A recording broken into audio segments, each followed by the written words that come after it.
Hello guys, welcome to our new blog. আমি সরোজ, আর আজকে আমরা আবারও চলে এসেছি রানাঘাটের কামালপুরে। আর তোমাদের দেখাবো রানাঘাটের কামালপুরের ঠাকুরের কতটা কাজ হলো। তা তোমাদের আজকে দেখাবো যে কতটা কাজ হয়েছে। তা আমরা এখানে যখন এসেছি আজকে, তা এসে আমরা পুরো কমপ্লিটলি শক হয়ে গেছি যে কত বড় একটা ঠাকুরের স্ট্রাকচার তৈরি হয়ে গেছে। আর কাজ মোটামুটি ফাইবারের কাজ অনেকটাই কমপ্লিট হয়ে গেছে। তা যাই হোক, তোমাদের ঠাকুরটা এখন দেখাবো, তা তোমরা দেখতে থাকো। তোমরা এখানে দেখতে পাচ্ছ যে ঠাকুরের এখান থেকে একদম পা থেকে মাথা পর্যন্ত একদম তোমাদের দেখাবো। তা তোমরা ধীরে ধীরে দেখতে পাচ্ছ তোমরা কত বড় স্ট্রাকচারটা সরানো আছে। আর তোমাদের দেখাচ্ছি যে কত বড় ঠাকুরটা হবে। আর তোমরা দেখতে পাচ্ছ যে আমরা অনেকটা পথ হেঁটে গেছি। আর এখানে আমরা দেখতে পাচ্ছি যে ঠাকুরের যে চূড়াটা আছে, আর এখানে দেখো ঠাকুরের পুরো মুখমণ্ডল, যেটা বিশাল বড় আকৃতির মুখমণ্ডল। তা এখান থেকে তা দেখো আমি এখানে আছি, আর এখান থেকে মোটামুটি প্রায় 125 ফুট এত বড় একটা স্ট্রাকচার। এটা যখন দাঁড় করাবে তা তোমরা বুঝতে পারবে যে এই ঠাকুরটা কত বড় হতে চলেছে। আর তোমরা যারা এই নদী যে রানাঘাটের যে কামালপুরের কথা জানো না, তারা কিন্তু অবশ্যই তোমরা আমাদের ব্লগগুলো দেখো, কারণ আমরা আগের ব্লগগুলোতে এই কামালপুরের কথা বলেছি। আর কামালপুরে হচ্ছে পৃথিবীর সবচেয়ে বড় প্রতিমা, দুর্গা প্রতিমা হচ্ছে। আর তোমরা কিন্তু এইখানে ঠাকুর দেখাটা অবশ্যই মিস করবে না। তা আমরা তোমাদের পুরো এখান থেকে দেখাই। এখানে তোমরা দেখতে পাচ্ছ যে কত বড়, এখানে কোথায় ঠাকুরের যে পাটা আছে কোথায়, আর এখানে দেখো এই চূড়াটা। তাহলে তোমরা বুঝতেই পারছো যে কত বড় হতে পারে। এটা যখন দাঁড় করানো হবে কিছুদিন পরে, তখন তোমরা বুঝতে পারবে যে বিশাল আকার একটা দুর্গা প্রতিমা হবে।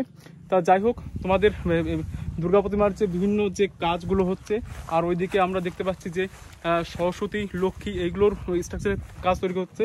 তা সেগুলো তোমাদের দেখাবো। আর আমরা ওইখানে দেখতে পাচ্ছি অসুরের কাজটাও কিছুটা কমপ্লিট হয়েছে। তা যাই হোক, আর বেশি দিন নেই পুজোর, আর মোটামুটি ধরো 45 দিন মতো আছে। তা আমরা আশা করছি যে খুব দ্রুত এগুলো কমপ্লিট হয়ে যাবে। আর তোমাদের প্রথম যে যখন এই পুরো মূর্তিটা দাঁড় করানো হবে, তখন প্রথমে ফার্স্ট ব্লগটা আমরাই তোমাদের দেবো। তা যাই হোক, তোমরা ধীরে ধীরে দেখো যে কিভাবে কাজগুলো হচ্ছে, সেগুলো দেখায় তোমাদের।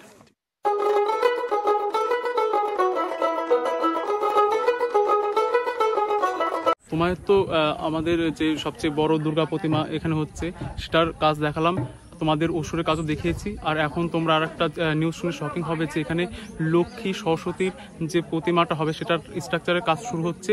আর সেইটার অনেকটাই হয়ে গেছে। এবারটা তোমাদের দেখাবো যে কীভাবে ওই কাজটা হচ্ছে, লক্ষ্মী সরস্বতীর যে স্ট্রাকচারটা বানানো হচ্ছে, সেটা তোমাদের দেখাবো।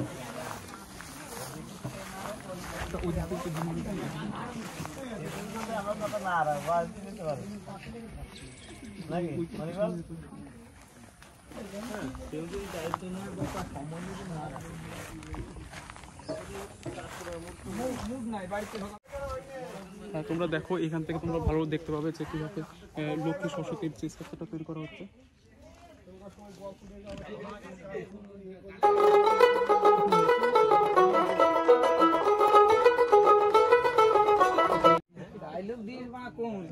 তা এখন এটা তোমরা দেখতে পেলে যে মাটির যে স্ট্রাকচারটা তৈরি হচ্ছে, এর উপর ফাইবার দিয়ে এটার যে মূল যে প্রতিমাটা হবে, সেটার কাজ শুরু হবে।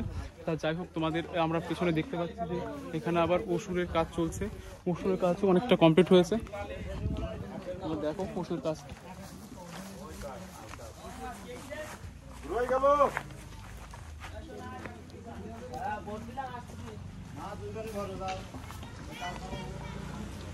তোমরা দেখতে পাচ্ছ অসুরের কাজ হচ্ছে, এখন অনেক কাজ বাকি, তাবু দিয়ে ঢাকা আছে, সেই জন্য পুরোটা স্ট্রাকচারটা দেখতে পাচ্ছ না তোমরা।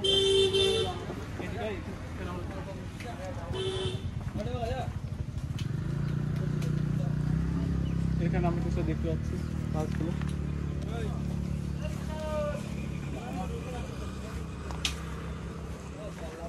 তোমরা দেখতে পেলে যে বিশাল আকার অসুরের কাজ চলছে।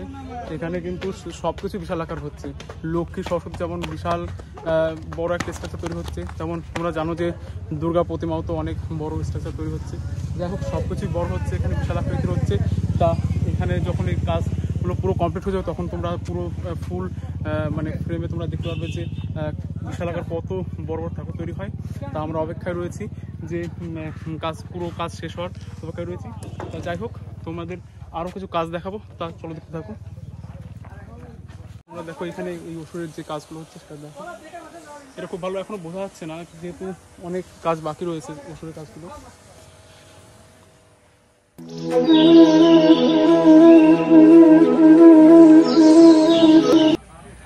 আমরা দেখতে পেয়েছি যে বড় যে প্রতিমাটা তৈরি করছে, ওই প্রতিমাটা সেটা তো আর ওইভাবে পুজো করা সম্ভব নয়, সেজন্য একটা ছোট স্ট্রাকচার করা হয়েছে।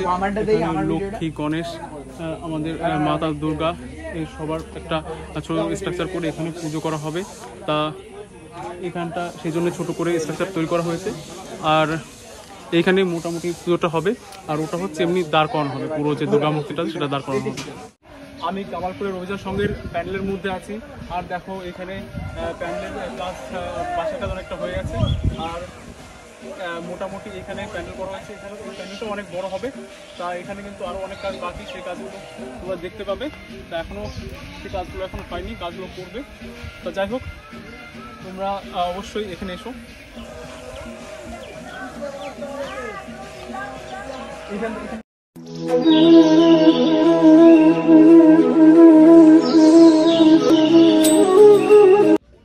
এবার তোমাদেরকে একটা আইডিয়া দিই যে মূর্তিটা আসলে কত বড়।